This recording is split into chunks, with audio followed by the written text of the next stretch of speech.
sajūtas šodien? Protams, ka ir, paskatieties, rozā balons, skaistas meitenes sapucējušās, vai nav svētki, super, es ļoti priecājos. Atzīsties godīgi, cik tu šodien izskaties vienkārši satriecoši, cik ilgi tu šodien pavadīji pie spoguļa? 5 minūtes. Nemānies! Labi, 6. Speciāli šuji? Protams, tu zini kā blondīniem. Viss notiek speciāli, viss notiek skaisti, viss notiek krāšņi un viss ir pat smuko.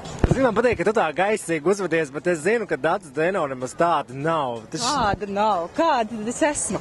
Īstenībā Dats ir ļoti nopietna. Šis ir tāda biznesa lēdī. Tu saproti arī kaut ko no naudas lietām. Kāda tad ir tā patiesība par blondīnēm? Nu, tu zini, es jau to arī saku, ka mums sievietēm Latvijā vismaz ir tik ļoti daudz nopietnības devas pašos pamatos, tik liela atbildības sajūta pret visām lietām dzīvē īstenībā, būsim reāli, arī man, protams, ja? Ka īstenībā tas svētku sajūta, tas vieglums ir ļoti nepieciešams gan man, gan kā tu redzi arī pārējām meitenēm, un jā, tā ir tā tava atbilde. Tas ir tā mana atbilde uz tavu jautājumu.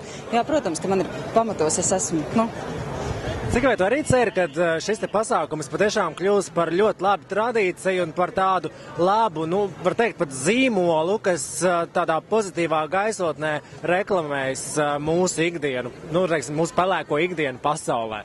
Kad mēs šo projektu iesākām, tieši tā doma arī mums bija, un es ļoti ceru, ka tā izturība blondīnēm šo pasākumu tālāk veikt un tālāk attīstīt būs ar katru gadu ar vienu lielāku. Un šodien jau apliecina, ja? Paskatāmies, mēs komandas tikko es satiku no visas pasaules un izskatās, ka šobrīd tā attīstība notiek. Es ceru, ka pietiks spēku mums.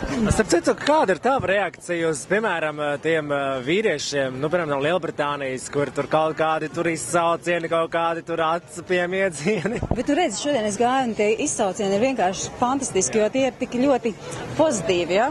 Viņi ir priecīgi, viņi ir ar svētku sajūtu. Vai tas nav vajadzīgs mums? Protams, ka tas mums ir vajadzīgs. Protams, mums ir vajadzīgs. Tieši tas, kas tagad notiek. Paldies tev liels!